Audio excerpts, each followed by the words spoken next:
السلام علیکم ورحمۃ اللہ وبرکاتہ۔ اعوذ باللہ من الشیطان الرجیم، بسم اللہ الرحمن الرحیم۔ اسلام ان آور لائف یہ ایک اسلامی یوٹیوب چینل ہے جس پہ مفتی سجاد حسین قادری صاحب روزانہ درس قرآن پاک ترجمہ اور تفسیر بیان فرماتے ہیں۔ اس چینل کی ویڈیو کو لائک، چینل کو سبسکرائب اور بیل آئیکن کو پریس کر کے اور ویڈیوز کو دیکھ کے آپ اپنی دنیا اور آخرت کو سنوار سکتے ہیں۔ وَتَرَى كَثِيرًا مِّنْهُمْ يُسَارِعُونَ فِي الْإِثْمِ وَالْعُدْوَانِ وَأَكْلِهِمُ السُّحْتَ لَبِئْسَ مَا كَانُوا يَعْمَلُونَ لَوْلَا يَنْهَهُمُ الرَّبَّانِيُّونَ وَالْأَحْبَارُ عَنْ قَوْلِهِمُ الْإِثْمَ وَأَكْلِهِمُ السُّحْتَ لَبِئْسَ مَا كَانُوا يَصْنَعُونَ۔ یہودیوں کی بات چل رہی ہے کہ یہودی دل کے اندر کفر رکھ کر آقا علیہ السلام کے پاس آتے تو ظاہر ہے پھر جیسے ان کے دل تھے ویسے ان کے ظاہر تھے، لیکن اللہ تبارک و تعالیٰ نے ارشاد فرمایا کہ یہودی کبھی اچھے کام کی طرف نہیں آتا۔ ہاں، یہ کس کاموں کی طرف توجہ کرتے ہیں، جلدی جاتے ہیں۔ تو اللہ تبارک و تعالیٰ نے یہودی کی طبیعت بتائی ہے کہ یہودی کو کون سے کام اچھے لگتے ہیں۔ فرمایا وَتَرَى كَثِيرًا مِّنْهُمْ، فرمایا کہ اے مسلمانوں اکثر تم ان میں سے دیکھو گے ان کی حالت کیا ہے، یُسَارِعُونَ فِي الْإِثْمِ وَالْعُدْوَانِ، یہ گناہ اور زیادتی کو بڑا پسند کرتے ہیں، جلدی جاتے ہیں۔ یسارعون کا مطلب کیا ہوتا ہے؟ جلدی کرتے ہیں۔ مطلب کیا ہے کہ جہاں پر زیادتی ہو، جہاں پر گناہ ہو، جہاں پہ ان کو ذاتی فائدہ ہو، جہاں پہ ان کو پیسہ ملتا ہو، جہاں پہ ان کا ذاتی مفاد ہوگا، چاہے وہ حرام کے ذریعے ہی کیوں نہ ہو، یہ اس کو ترجیح دیتے ہیں، اچھے کام کو ترجیح نہیں دیتے۔ اور دوسری ان کی بات یہ واقلہم السحت، رشوتیں بڑے کھاتے ہیں یہودی۔ سود کھانا یہ بھی یہودی کی فطرت کے اندر شامل ہے، رشوت کھانا یہ بھی یہودی کی فطرت میں شامل ہے۔ تو اللہ تبارک و تعالیٰ نے ارشاد فرمایا دنیا جہان کے اندر جہاں بھی زیادتی ہو، گناہ ہو، جہاں پہ غلط کام ہوگا، آپ کو اس کے سرے کے اندر اگر ڈھونڈیں گے تو یہودی نظر آئے گا۔ کیوں؟ اس کی وجہ یہ ہے کہ اللہ تبارک و تعالیٰ نے ارشاد فرمایا یسارعون، ان کو پسند ہی یہی ہے۔ یہودی نے ہمیشہ، آپ دنیا کی بربادی کو دیکھیں، تاریخ اٹھا کے دیکھ لیں، جب بھی آپ دیکھیں گے تو یہ وہ خبیث النفس لوگ ہیں کہ جنہوں نے ہمیشہ سے جو ہے وہ لوگوں کو بھڑکا کے، لوگوں کو لڑا کے اپنا مال بیچا ہے، اور شروع سے کرتے آ رہے ہیں۔ اوس اور خزرج کو انہوں نے ساری زندگی لڑایا۔ صحابہ کرام کے جو دونوں قبیلے مدینہ پاک کے اندر اسلام سے پہلے، انہوں نے ان کو چین سے نہیں بیٹھنے دیا، ادھر سے بھی بندے مروائے، ادھر سے بھی بندے مروائے۔ جب دونوں طرف سے جب جنگیں ہوتی رہی ہیں تو ان کو بھی مال بیچتے رہے، ان کو بھی مال بیچتے رہے، اسلحہ، پھر ان کو بھی سود پہ پیسے دیتے رہے، ان کو بھی سود پہ پیسے دیتے رہے، اور وہ لیتے رہے۔ تو نتیجہ کیا نکلا کہ ان دونوں قبیلوں کو جو ہے وہ جکڑا ہوا تھا۔ تو یہ شروع سے کرتے آ رہے ہیں۔ ان کا ایک ہی ایجنڈا ہے کہ لوگوں کو لڑاؤ اور اپنا مال بیچو، لوگوں کو لڑاؤ اور اپنا کام چلاؤ۔ کیوں؟ اگر لوگ آپس میں نہیں لڑیں گے تو ان کا دھندا نہیں چلے گا، ان کا سود کا کاروبار نہیں چلے گا، ان کا اسلحہ نہیں چلے گا، ان کے یہ جو ملٹی نیشنل کمپنیاں انہوں نے بنائی ہوئی ہیں، ٹھیک ہے، ان کا یہ سارا معاملات چلتے نہیں ہیں۔ جب تک لوگ آپس میں لڑتے رہیں گے اس وقت تک ان کا دھندا چلتا رہے گا۔ تو اللہ تبارک و تعالیٰ نے ارشاد فرمایا لبئس ما كانوا يعملون، فرمایا یہ کتنا ہی برا کام کرتے رہتے ہیں۔ یعنی یہودی کی طبیعت کے اندر اچھائی نہیں ہے، لیکن یہودی کی طبیعت کے اندر برائی ہے، اس کو برائی پسند ہے، اس کو اچھائی پسند نہیں ہے۔ اب دیکھیں ذرا، لولا ينهاهم الربانيون والاحبار، یہ آیت جو ہے نا یہ علماء کے متعلق نازل ہوئی ہے، ٹھیک ہے۔ اور امام حسن بصری، حضرت عبداللہ ابن عباس، عبداللہ ابن عمر، یہ امام ضحاک، یہ سارے بزرگ گزرے ہیں، وہ فرماتے ہیں کہ اس سے زیادہ سخت آیت علماء کے متعلق رب نے نازل نہیں فرمائی۔ یعنی اس آیت کے اندر علماء کو ڈانٹا گیا ہے۔ اچھا کیا ہے اس کے اندر؟ فرمایا لولا ينهاهم الربانيون والاحبار، فرمایا یہ جو یہودیوں کے علماء ہیں اور والاحبار، اور یہ ان کو جو درویش ہیں یعنی پیر حضرات جو ان کے بیٹھے ہوئے ہیں، ان قولہم الاسم، ان کو یہ غلط کام کرنے سے روکتے کیوں نہیں ہیں؟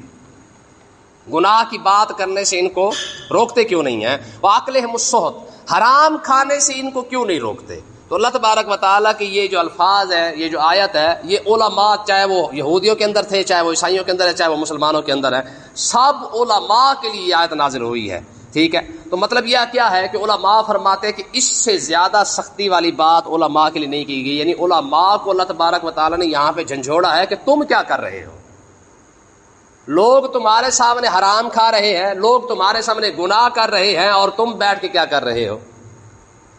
تو یہ آیت اللہ تبارک و تعالیٰ نے یوں سمجھ لیں کہ چاہے وہ امت مسلمہ کے علماء اور پیر حضرات ہیں، چاہے وہ یہودی اور عیسائیوں کے اندر ہے، سب کو کہا ہے، فرمایا کہ اگر تم نے علم حاصل کیا تو پھر لوگوں کو منع بھی تو کرو، ان قولہم الاسم، گناہ کی بات سے روکو بھی سی، واکلہم السحت، اور حرام کھانے سے بھی روکو، تو میں تم روکتے کیوں نہیں؟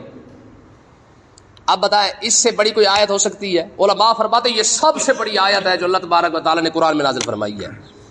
تو اس سے مطلب یہ نکلا کہ علماء کی ڈیوٹی ہے کہ اگر کوئی بندہ حرام کاری کی طرف جا رہا ہے، غلط کام کی طرف جا رہا ہے، تو عالم پر فرض ہے، پیر پر فرض ہے، وہ مذہبی رہنما جو بن کے بیٹھا ہے، رہبر شریعت جو بن کے بیٹھا ہے، تو یہ اس پر فرض ہے کہ وہ اپنے سب جہاں تک ممکن ہے اس کو روکے۔ یہاں پہ کیا ہے، یہاں پہ جناب والا وہ قوم سود کھا رہی ہوتی ہے اور ہمارا خطیب جو ہے وہ فضائل بیان کر رہا ہوتا ہے۔ ہماری تقریروں کے اندر صرف فضائل بیان کیے جاتے ہیں، مسائل ہیں ہی نہیں۔ مسائل اور فضائل میں فرق ہے نا جی۔ فضیلت کیا ہے کہ آقا علیہ السلام کی شان بیان کر دینا، اولیاء کی شان بیان کرنا، علماء کی شان بیان کرنا، یہ سارا کچھ یہ فضیلتیں ہیں، فضائل ہیں، اور مسائل وہ ہیں ہی نہیں۔ ہماری تقریروں کے اندر مسائل تو ویسے ختم ہو چکے ہیں۔ اب جہاں بھی دیکھ لیں، جب خطیب خطابت کرتا ہے، تقریر کرتا ہے، بیان کرتا ہے، تو اس کے اندر اگر 100 میں سے اگر وہ آدھا گھنٹہ تقریر کرتا ہے یا گھنٹہ تقریر کرتا ہے، تو گھنٹے کے اندر وہ صرف فضیلت بیان کرتا ہے، شان بیان کرتا ہے، لیکن مسائل نہیں ہے۔ ٹھیک ہے، تو مسائل نہ عوام پسند کرتی ہے، نہ خطیب کو بھی پتا ہے کہ میں نے مسئلہ بیان کر دیا تو کس نے پیسے دینے کوئی نہیں ہے۔ ظاہر ہے جی، آپ چوری کی سزا بیان کریں، کس نے پیسے دینے ہیں؟ سود کی سزا بیان کریں، کس نے پیسے پھینکنے اوپر سے آ کے؟ کسی نے نعرہ لگانا؟ جب آپ یہ کہہ دیں کہ میاں سود حرام ہے اور سود کرنے کھانے والا جو ہے وہ اللہ کے ساتھ جنگ کر رہا ہے، ٹھیک ہے جی، یا ایھا الذین آمنوا اتقوا اللہ واذروا ما بقی من الربا ان کنتم مؤمنین، ٹھیک ہے جی، کہ ایمان والو تم سود چھوڑ دو۔ جب آپ یہ بیان کریں، مجھے آپ بتائیں کوئی اسی آیت پر کوئی نعرہ مارے گا؟ سوال ہی پیدا نہیں ہوتا۔ اس پر تو سبحان اللہ بھی کوئی نہیں کہے گا۔ آپ جب آپ یہ آیت سنا دیں سارے کو سارے کا تو فقط ایدیہما جزاء بما کسبا، کہ جناب چور کے ہاتھ کاٹ دے، کس نے نعرہ مارنا ہے؟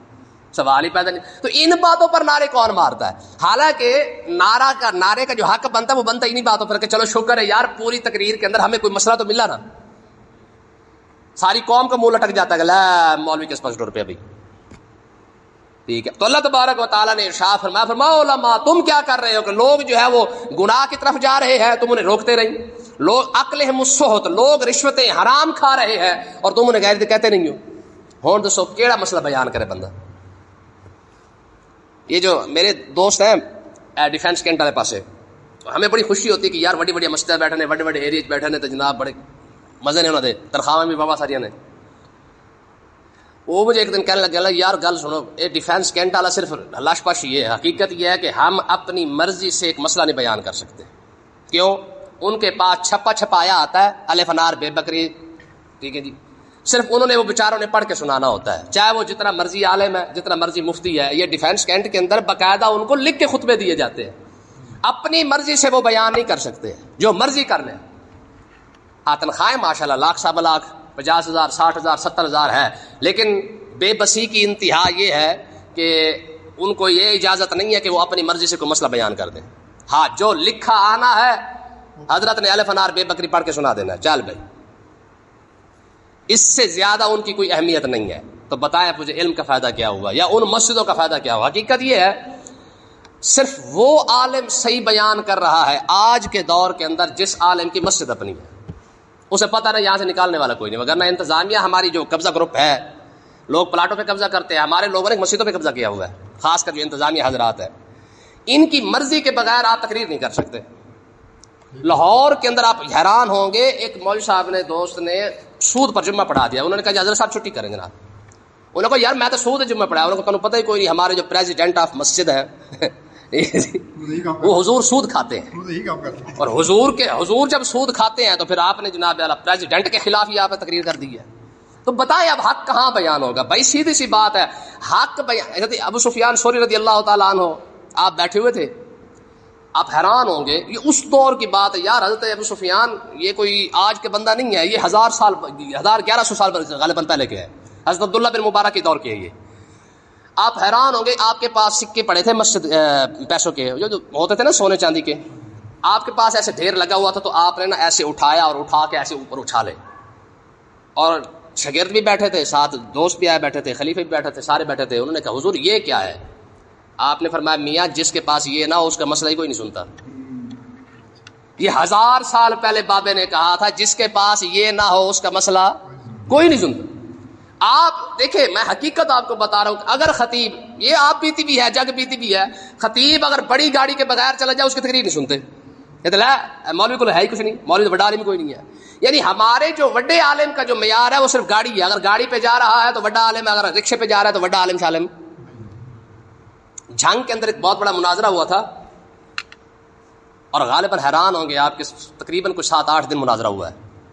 7-8 دن مناظرہ ہوا ہے.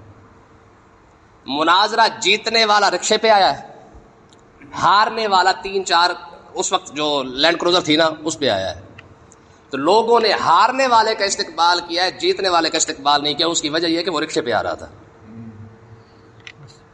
حقیقت یہی ہے کہ اگر آپ کے پاس اس عالم کو لوگ مانتے ہیں, اس مولوی کو, اس خطیب کو مانتے ہیں جس کے پاس 4 پیسے ہیں یا بڑی گاڑی پہ جا رہا ہے, وغیرہ نہیں ہے.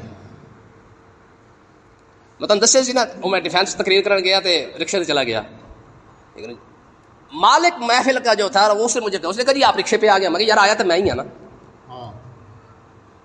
یہ حالات ہے ہمارے, ٹھیک ہے. تو ہمارے جو علم کا معیار ہے وہ صرف اور صرف ہماری ظاہری ہے, ٹھیک ہے جی. اگر آپ اچھے کپڑے, اچھی سوٹڈ بوٹڈ جا رہے ہیں جناب, بڑی گاڑی ہے, بڑا سارا پروٹوکول ہو, تو پھر لوگ آپ کو ماننے کے لیے تیار ہیں. پھر آپ جو مرضی بات کر دیں. آپ دیکھ رہے ہیں پیروں کو لوگ کیوں مانتے ہیں. پیر بڑبڑ بھی کر دینا, اسے چارے کول بھی نہیں بھی آتے, پیر بڑبڑ بھی کر دے تو لوگ پھر بھی کہتے ہیں ماشاءاللہ ہمارے لیے پیر صاحب نے بڑی خصوصی دعا کی ہے. کیوں؟ اسے پتہ بھی پیر بڑی ساری گڈی پہ آیا ہے.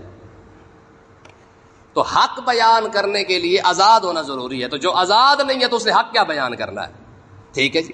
تو اللہ تبارک و تعالیٰ نے ارشاد فرمایا لولا ینہاہم الربانیون والاحبار, فرمایا یہ پیر اور علماء ان کو حق بیان کرتے ہوئے کیا مسئلہ بنتا ہے, یہ لوگوں کو روکتے کیوں نہیں ہے. لوگ حرام کھا رہے ہیں, علماء خاموش ہو کے بیٹھے. علماء تو خیر خاموش نہیں ہوتے, وہ تو حق بیان کر ہی دیتے ہیں.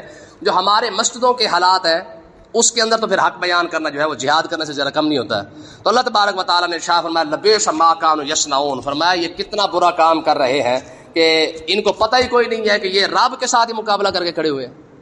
آگے دیکھیں جی, یہودی نے ایک بکواس کر دی. یہودیوں کے حالات ہو گئے ذرا تھوڑے سے ٹیٹ, تھوڑے سے حالات خراب ہو گئے, کاروبار کے اندر مندہ آ گیا. تو ایک یہودی نے کہا, اس نے کہا رب کنجوس ہو گیا ہے, رب کنجوس ہو گیا.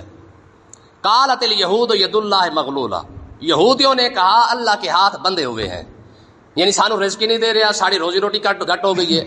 حالانکہ یہ ایک یہودی نے کہا تھا, لیکن جب ایک نے کہا نا تو سارے یہودی اس بات پر خاموش رہے. تو اللہ تبارک و تعالیٰ نے ارشاد فرمایا تمہاری خاموشی اس کی رضا, تمہاری رضا بتا رہی ہے. اس کا مطلب یہ کہ جو اس نے کہا ہے تم بھی اس بات پر راضی ہو.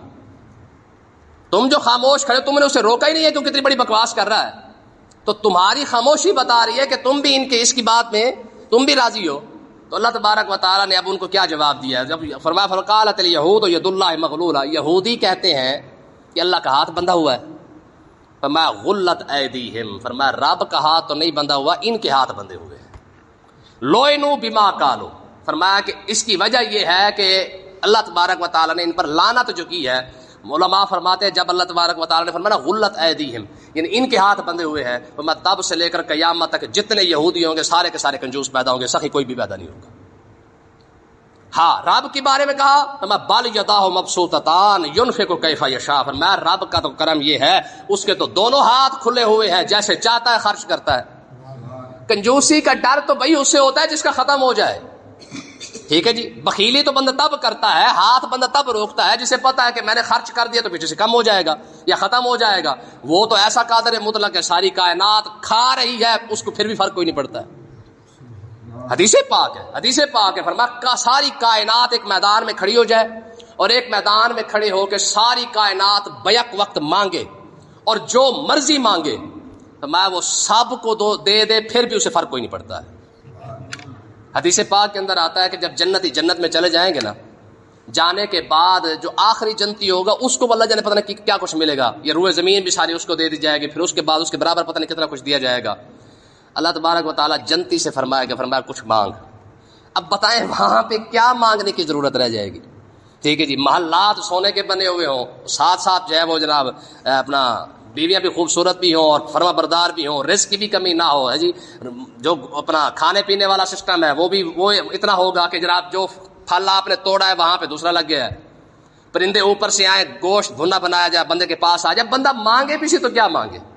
اب اللہ تبارک و تعالیٰ کی بارگاہ اقدس میں جب بندہ جنتی بندہ مانگے گا نا، مالک یہ دے دے، رب دے دے گا، پھر مانگے گا، رب فرمائے گا پھر مانگ، وہ پھر مانگے گا، رب پھر دے دے گا، رب فرمائے گا پھر مانگ، وہ کہے گا مالک مانگنے کے لیے رہ ہی کچھ نہیں کہ میں کیا مانگوں، رب اسے خود یاد دلائے گا، فرمایا فلانی شاہ بھی مانگ، فلانی بھی مانگ، فلانی بھی مانگ، ٹھیک ہے نا، یہ رب کا کرم ہے، فرمایا رب اسے خود یاد کروائے گا کہ فلانی شاہ رہ گئی ہے وہ بھی مانگ، ٹھیک ہے۔ تو اللہ تبارک و تعالیٰ نے ارشاد فرمایا بل یداہ مبسوطتان ینفق کیف یشاء، فرمایا رب کے ہاتھ کھلے ہوئے، رب کے ہاتھ کھلے ہوئے، ینفق کیف یشاء، جیسے چاہتا ہے خرچ کرتا ہے، ٹھیک ہے۔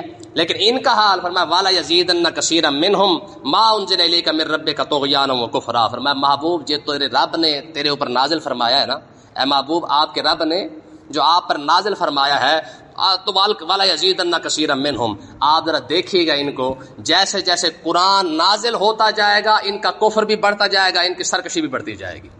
یعنی کافر یہودی عیسائی تو یہ چاہتا کہ کسی طریقے سے اسلام ختم ہو جائے، تو محبوب جیسے جیسے اسلام تقویت حاصل کرتا جا رہا ہے، جیسے جیسے جو ہے وہ اپنا قرآن نازل ہوتا جا رہا ہے، مسلمانوں کا ایمان بڑھتا جا رہا ہے، ان کا کفر ساتھ ساتھ بڑھتا جا رہا ہے۔ یہ قرآن کی آیت ہے، فَأَمَّا الَّذِينَ آمَنُوا فَزَادَتْهُمْ ایمانا، جب قرآن کی کوئی آیت نازل ہوتی نا صحابہ کا ایمان بڑھ جاتا، ٹھیک ہے نا، صحابہ کا ایمان بڑھ جاتا۔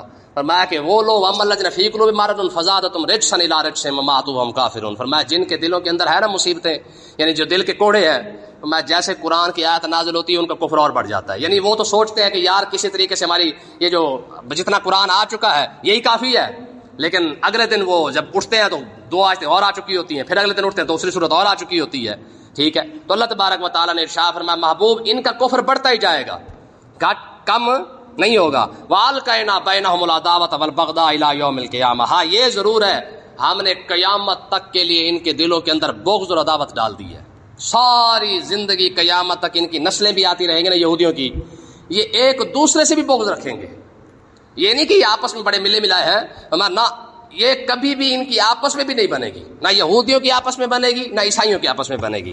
کلما اوقدوا نارا للحرب اطفأ اللہ، فرمایا کہ جب بھی یہ جنگ بھڑکانے کی کوشش کرتے ہیں اللہ تعالیٰ جنگ بجھا دیتا ہے، جب یہ جنگ کرنے کی کوشش کرتے ہیں، یہ جب فساد پھیلانے کی کوشش کرتے ہیں، اطفأ اللہ، اللہ تعالیٰ کیا کرتا ہے جب جنگ کی آگ بھڑکاتے ہیں تو رب بجھا دیتا ہے۔ مطلب کیا ہے کہ جب یہودیوں کی سرکشی بڑھتی ہے اللہ تعالیٰ ان پر کوئی ایسا بندہ مسلط کرتا ہے جو ان کو برباد کر کے رکھ دیتا ہے۔ آپ دیکھ لیں موسیٰ علیہ السلام کے دور کے اندر جب انہوں نے یہ سارا کچھ کیا تو اللہ تبارک و تعالیٰ نے طالوت کو ان کے اوپر لگا دیا، پھر داؤد علیہ السلام کو ان کے اوپر مسلط کر دیا، پھر اس کے بعد بخت نصر آیا، وہ اس نے آ کے ان کو برباد کر کے رکھ دیا، پھر اس کے بعد جو جیسے جیسے ان کی بدبختی بڑھتی گئی، مدینہ پاک کے اندر ان کی بدبختی جب بڑھی تو اللہ تبارک و تعالیٰ نے مسلمانوں کے ان پر مسلط کر دیا، پھر وقت یہ آیا پھر یہ بڑھتے گیا تو اللہ تعالیٰ نے ہٹلر کو ان پر مسلط کر دیا۔ تو اللہ تبارک و تعالیٰ نے فرمایا یہ ہمیشہ ہوتے ذلیل ہی رہیں گے۔ اور اب بھی دیکھ رہے بیت المقدس کے ساتھ ان کے جو چھیڑ خانی ہے اور فلسطین پر جو قبضہ کرتے جا رہا ہے، دیکھ رہا ہے انشاءاللہ ان کا جو حال ہونے والا ہے وہ تو ہو کے ہی رہنا ہے، ٹھیک ہے۔ تو اللہ تبارک و تعالیٰ نے ارشاد فرمایا وَيَسْعَوْنَ فِي الْأَرْضِ فَسَادًا، فرمایا یہ زمین میں فساد پھیلانے کی کوشش کرتے ہیں، وَاللَّهُ لَا يُحِبُّ الْمُفْسِدِينَ، لیکن رب فساد کرنے والے کو پسند نہیں کرتا۔ یار یہ واضح الفاظ دیکھیں، جس کو قوم کہتی ہے یہ بڑے امن پسند ہے، رب کہہ رہا ہے یہ فسادی ہے۔ اب اس سے بڑی کوئی بات رہ جاتی ہے، رب جن کے بارے میں کہے کہ یہ فسادی ہیں، اس کا مطلب یہ ہے کہ دنیا کے اندر اس وقت بھی جتنی دہشت گردی ہے، جتنی بدامنی ہے، جتنے فساد ہے، جتنی شر انگیزی ہے، یہ ساری کی ساری ان کی پھیلائی ہوئی ہے۔ اور یہ وَيَسْعَوْنَ فِي الْأَرْضِ فَسَادًا، فرمایا یہ زمین کے اندر اگر کوئی سب سے بڑا کوئی فسادی کوئی قوم ہے تو وہ یہودی ہے۔ اور آپ دیکھ لیں رب ان کے بارے میں یہ کہہ رہا ہے یہودی اور عیسائیوں کے بارے میں کہ یہ فسادی ہیں، اور ہماری قوم کہتی ہے یہ امن پسند ہے۔ یعنی جتنی باتیں رب نے ارشاد فرمائی ہیں سب کی سب ہمارے مسلمان اس کو الٹی کرتے ہیں، جو چلو الٹ تو کرنا ہی کرنا ہے، حالانکہ جو رب نے ان کے بارے میں فرما دے کم سے کم چلو اس کو تو بندہ مان لینا۔ یہ رب فرما رہا ہے یہ فسادی ہے، ہماری قوم کیا کہتی ہے امن پسند ہے۔ اللہ تعالیٰ ہدایت عطا فرمائے۔